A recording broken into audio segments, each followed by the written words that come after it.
Hello and a very good evening. You're watching the news tonight on Rajya Sabha television with me, Frank Pereira. Here are the headlines. BJP names Union Minister Venkaiah Naidu as the NDA's vice presidential candidate. Party to file nomination in support of his candidature tomorrow for the election to be held on August 5th.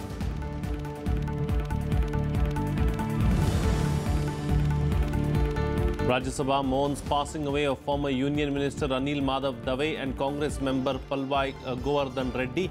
Both houses of parliament take up obituary references. Tributes paid to Lok Sabha MP from Gurdaspur, Vinod Khanna.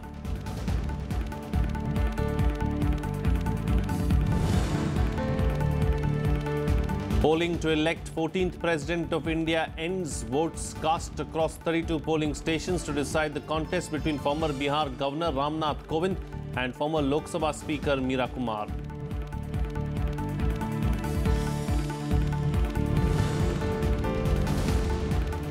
And Prime Minister leader after Bairon Singh Shekhawat to occupy the post of the Vice President if elected. Naidu became the BJP's president in 2003 at an early age of 54. He has been associated with the RSS's student wing in his early days and was also the president of Andhra University Students' Union.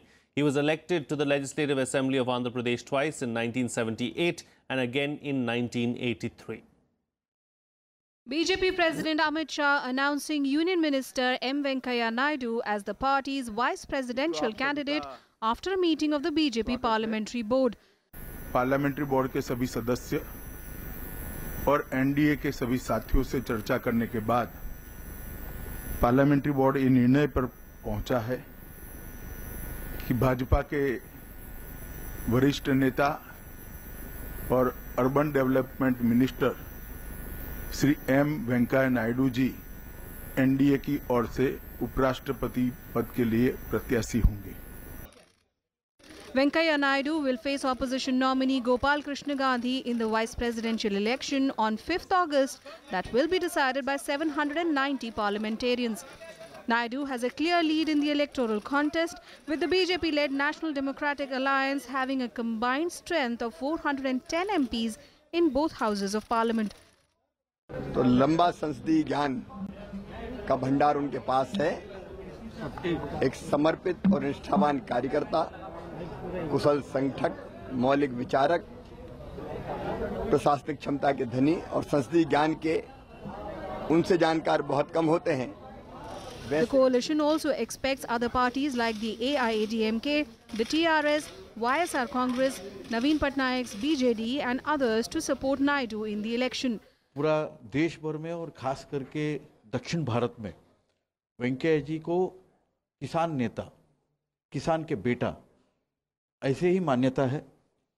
और देश के प्रधानमंत्री माननीय नरेंद्र भाई मोदी जी, अमित शाह जी और NDA के सभी नेता और बाकी पार्टियों का सभी नेता सब आज के दिन में देश के गरिमामय उपराष्ट्रपति पद के लिए ऐसे किसान नेता को, ऐसे किसान बेटा वेंकैया नायडू जी को आगे किया है.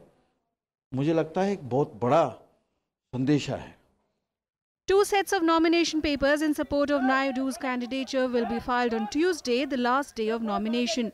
Prime Minister Narendra Modi, Home Minister Rajnath Singh, Finance Minister Arun Jaitley and External Affairs Minister Sushma Swaraj are expected to propose Naidu's name for the top post. A four-term member of the Rajya Sabha, Venkaiah Naidu, who hails from Andhra Pradesh, is a prominent face of the BJP from South India. Naidu holds the charge of urban development, housing and poverty alleviation and information and broadcasting ministries in the union government. Pranav Goswami's report for Rajya Sabha TV. Pranav Goswami, our correspondent, joins us for more on this particular story. Well, Pranav, it's official now. It's going to be Gopal Krishna Gandhi versus Venkaiah Naidu for the post of Vice President. After days of speculation, the NDA, they're coming out with its candidate. Yeah, you are right. And BJP's position, in fact, we can say the NDA's position in Vice President election is very strong. Because we know that Venkaiah Naidu is very experienced politician and BJP is very confident that not only NDA partners. But across the party, he'll get support. And as far as the numbers are concerned, India is in a very good position. And we saw in president election also when Ramnath Kovind's candidature was decided by BJP. Then apart from NDA, parties like AIA, DMK, BJD and other regional parties also, in fact opposition party like JDU also supported Ramnath Kovind's candidature. Venkaiah Naidu is a very seasoned politician, is very experienced politician, and BJP is hoping that he will be getting support from across the party, and it is going to be very interesting because we know that if Venkaiah Naidu becomes Vice President of India, then he'll be the second Vice President from BJP after Bhairav Singh Shekhawat. Well, indeed, Pranav, as far as the decision that was taken itself, the parliamentary board of the BJP taking the decision today, was it a difficult decision as far as the BJP was concerned? What have the leaders said thus far?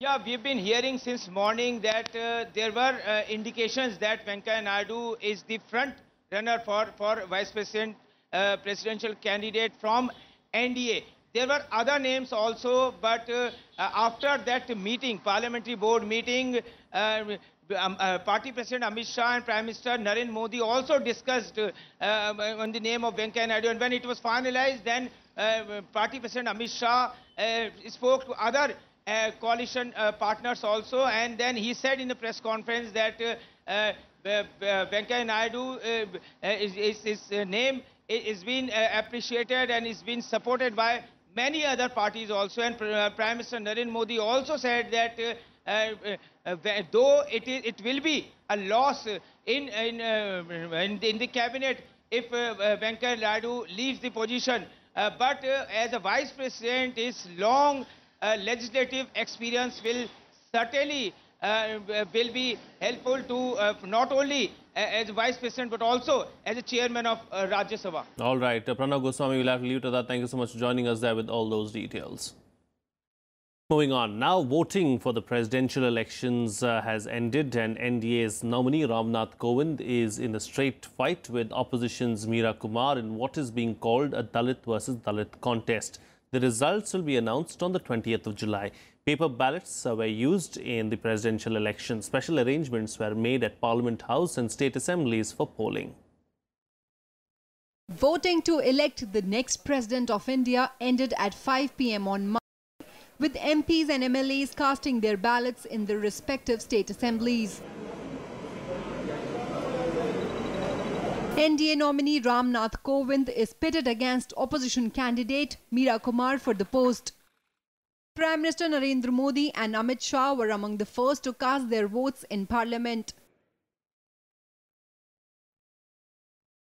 Congress President Sonia Gandhi, Vice President Rahul Gandhi and party's Chief Whip in Lok Sabha, Jyotiraditya Scindia, also cast their votes.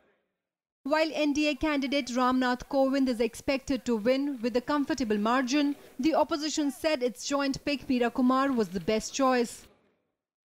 मुझे पूरा विश्वास है कि आत्मा की आवाज सुनी जाएगी, क्योंकि इससे पवित्र और इससे शक्तिशाली और कुछ नहीं है, और देश के हित में, देश के भविष्य के लिए निर्णय लिया जाएगा. I'm sure Ramnath Kovind ji will win with a comfortable, respectable margin. It is between two ideologies. So the president of India is occupying such a position who has to safeguard the interest of the entire nation. सब MP के ऊपर और सब MLAs के ऊपर अपनी अंतरात्मा के आधार पर, अपनी कॉन्शियंस के आधार पर वोट डालें. While the Trinamool Congress is backing Meera Kumar, its Tripura unit, however, decided to back Ramnath Kovind. With both Kovind and Kumar belonging to the Dalit community, BSP Chief Mayawati expressed satisfaction that a Dalit leader would occupy the highest office. ये हर एक अलग चीज है, लेकिन अच्छी बात यह है कि दोनों में से कोई भी जीते, लेकिन खुशी की बात यह है कि शुल्क कास्ट का आदमी तो देश का राष्ट्रपति बनेगा। हमारी आशा यही रहेगी कि अच्छे व्यक्ति जो इस पद की गरिमा को रख सकते हैं, संविधान की रक्षा कर सकते हैं, वो जीते। और इसमें कोई अब क्योंकि राष्ट्रपति का चुनाव है, अब अन्य कोई राजनीति वोटिंग के बाद न देखी जाए।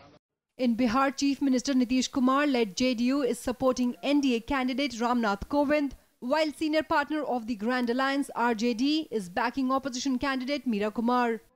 After casting his vote, Uttar Pradesh Chief Minister Yogi Adityanath said he was confident of Kovind winning by a huge margin. NDA के प्रत्याशी श्री रामनाथ कोविंद जी भारी बहुमत से चुनाव जीतेंगे, इसमें कोई संदेह नहीं है। उत्तर प्रदेश का ये सौभाग्य है कि पहली बार उत्तर प्रदेश को राष्ट्रपति देने का अवसर प्राप्त हो रहा है। हमारी पार्टी ने रामनाथ कोविंद का समर्थन किया है और वो आज विजयी होंगे, ऐसा हम मान के चलते हैं। Counting of the votes will be on Thursday. The term of President Pranab Mukherjee ends on the 24th of this month. Bureau Report, Rajya Sabha TV. Well, the 243rd session of the Rajya Sabha commenced on Monday, that is today. The upper house, however, was adjourned for the day as a mark of respect to the departed sitting members Anil Madhav Dave and Palwai Govardhan Reddy. Honorable members,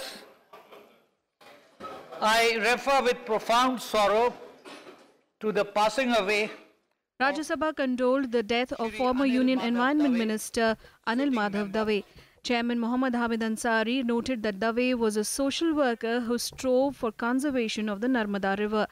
He represented Madhya Pradesh in the upper house for 3 terms, from August 2009 to January 2010, June 2010 to June 2016, and from June 2016 till his demise. A social worker, Shri Dave worked assiduously for the conservation of river Narmada and its catchment area through Narmada Samagra, an organization founded by him for the conservation of rivers and for addressing climate change and environmental issues. The House also bemoaned the demise of veteran Congress leader Palwai Govardhan Reddy, who represented Andhra Pradesh in Rajya Sabha from April 2012 to June 2014 and Telangana from June 2014 till his demise. In the passing away of Shri Palwai Govardhan Reddy, the country has lost a distinguished parliamentarian and a dedicated social worker. Environment Minister Anil Dave passed away on May 18th at the age of 60. Dave had been unwell since suffering from pneumonia, while Palwai Govardhan Reddy died of a heart attack in Kullu in Himachal Pradesh on June 9th. Kriti Mishra's report for Rajya Sabha TV. Well, Prime Minister Narendra Modi addressed the media ahead of the monsoon session. He hoped that political parties would engage in high standard of debate and provide value addition during the session. Before the monsoon session began, Prime Minister Narendra Modi thanked all parties for their support in rolling out GST. He said that he hoped that the growing stronger together spirit of GST would bring enthusiasm to Parliament proceedings. The Prime Minister also said that the passage of GST showed that good can be achieved when all parties come together and work for the nation. Growing stronger together. ये GST spirit का दूसरा नाम है। ये सत्र भी उस GST spirit के साथ आगे बढ़े। इस सत्र अनेक रूप से महत्वपूर्ण है कि सभी राजनीतिक दल, सभी माननीय सांसदगण राष्ट्र हित के महत्वपूर्ण फैसले लेकर के उत्तम स्तर की चर्चा करके हर विचार में वैल्यू एडिशन करने का प्रयास, हर व्यवस्था में वैल्यू एडिशन का प्रयास हम सब मिलकर के करेंगे, ऐसा मेरा पूरा विश्वास है। The Prime Minister also called the monsoon session a very significant one as the country will celebrate 70 years of independence during this time and also elect a new president and vice president. 15 अगस्त को आजादी के 7 दशक की यात्रा हम पूर्ण कर रहे हैं। 9 अगस्त को सत्र के दरमियान ही अगस्त क्रांति के 75 साल हो रहे हैं। एक प्रकार से राष्ट्र जीवन के अत्यंत महत्वपूर्ण घटनाओं से भरा हुआ ये कालखंड है और इसलिए स्वाभाविक है कि देशवासियों का ध्यान हमेशा की तरह इस मॉनसून सत्र पर विशेष रहेगा। The session, which began on Monday, will conclude on August 11th after 20 sittings.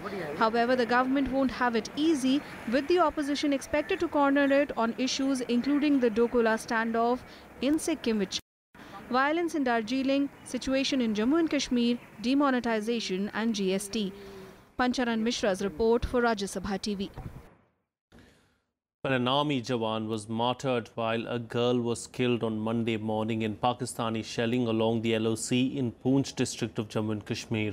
The Pakistan army resorted to mortar shelling and firing targeting forward defense locations and civilian areas. The shelling prompted an effective retaliation from the Indian troops. Naik Mudassir Ahmad was grievously injured in the fire exchange and succumbed to his injuries. 37-year-old Ahmad of Kashmir's Duchu village is survived by a wife and 2 children. A 9-year-old girl was also killed by Pakistan's shelling in Baroti. Following the ceasefire violation, Director General of Military Operations Lieutenant General A.K. Bhatt spoke over the phone to his Pakistani counterpart and conveyed that India reserves the right to retaliate to any cross-border firing along the LOC. The 2 DGMOs also deliberated on the situation along the LOC in Jammu and Kashmir.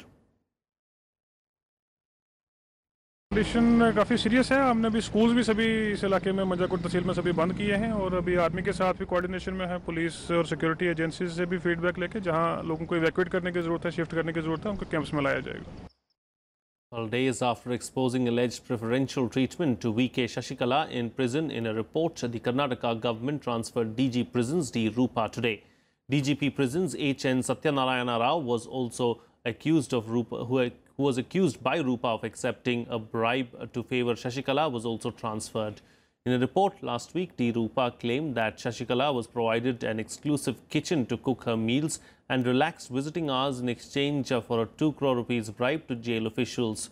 Rupa was posted as Deputy Inspector General of Police and Commissioner for Traffic and Road Safety in Bengaluru. Well, let's now get to a roundup of all the other news from across the country and nationwide. The Malabar Naval Exercise 2017, jointly undertaken by the Indian, US and Japanese navies, ended today. The exercise that started in the Bay of Bengal on the 10th of July was aimed at achieving deeper military ties between the 3 nations. It covered activities like combined carrier strike group operations, maritime patrol and reconnaissance operations. 16 ships and 95 aircraft took part in the exercise.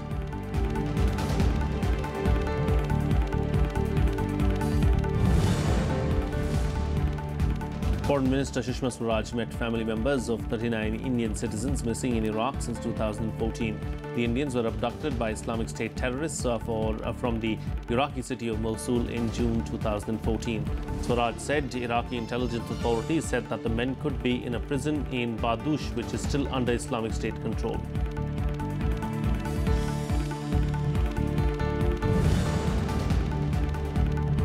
Mumbai citizens faced heavy rainfall that triggered traffic snarls on many roads. The Kolaba weather station recorded 64.2 mm of rain, while the Santa Cruz weather station recorded 46 mm of rain. According to the weather department, the Konkan coast, including Mumbai and Pune, recorded heavy overnight rain. Thane also witnessed heavy rain since morning.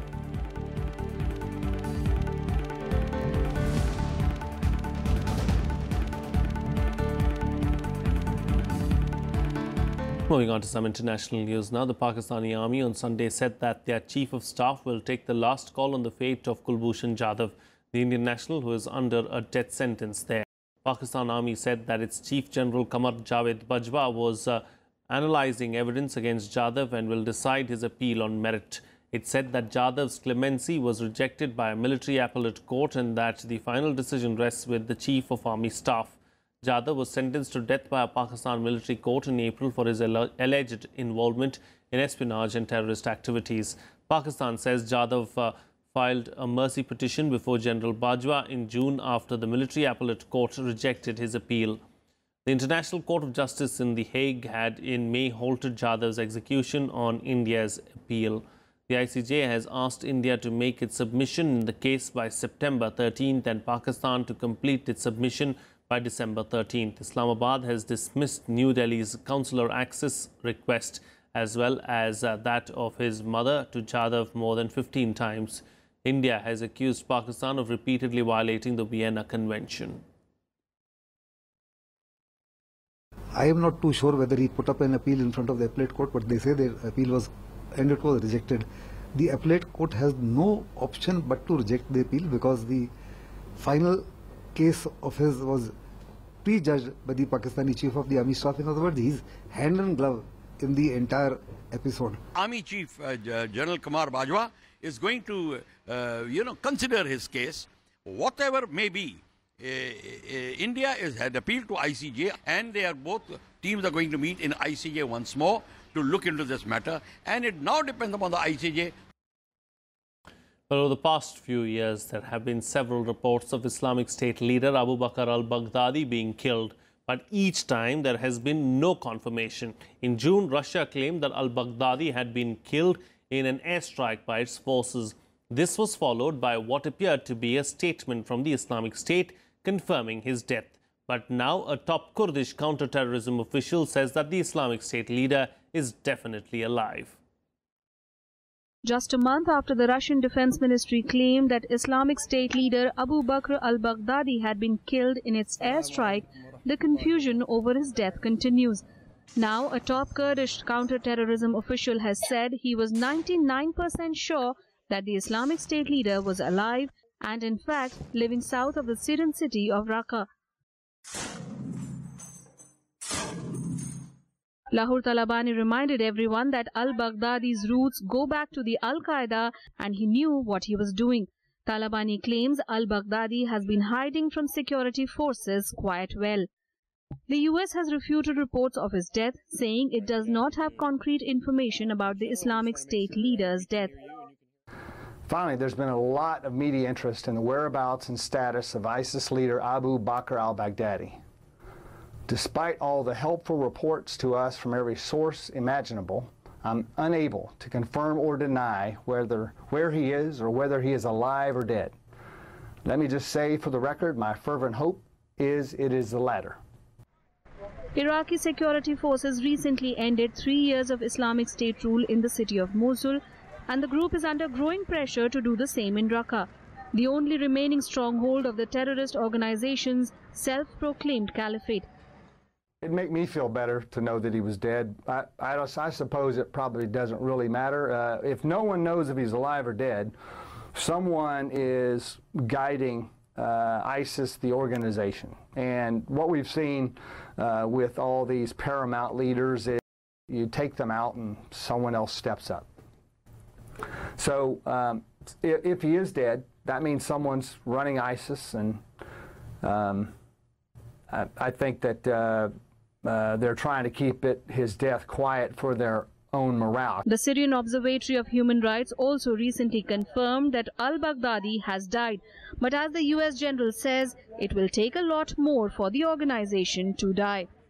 Bureau Report, Rajya Sabha TV. Well, a woman has been shot dead on Sunday while waiting to vote in the unofficial referendum in Venezuela's capital, Caracas. Men on motorbikes fired at a queue, killing her and wounding 3 others. The opposition, however, blamed a paramilitary gang. Video from the scene shows how people rushing away from the gunshots. Now, Venezuela is in crisis and more than 100 people have died in political clashes since April. Opposition spokesman Carlos Ocariz expressed grief over the attack. Prosecutors, meanwhile, said that they would investigate the incident. The woman was named as Xiomara Soledad Scott. She died minutes after reaching the hospital. Well, here's a roundup now of the other international news and global buzz. The U.S. Secret Service refuted statements from President Donald Trump's personal lawyer that it had vetted a meeting between the president's son and Russian nationals during the 2016 campaign. Trump Jr. acknowledged that he met a Russian lawyer after he was told she might have damaging information about his father's rival, Democrat Hillary Clinton.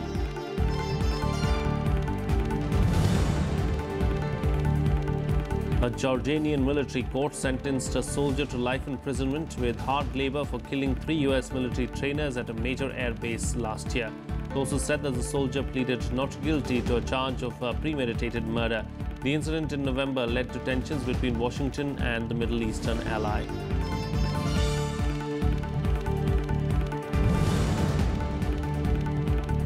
The legal team of Pakistan Prime Minister Nawaz Sharif dismissed a probe panel's final report as illegal and biased. It recommended filing a graft case against him and his children as the Supreme Court resumed hearing of the Panama Gate graft case.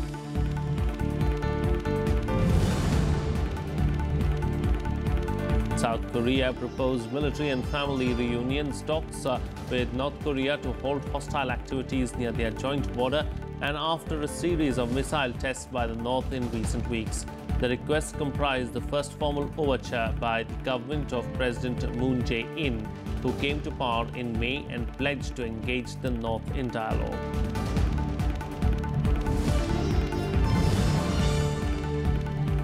Well, that's it on this newscast. Good night.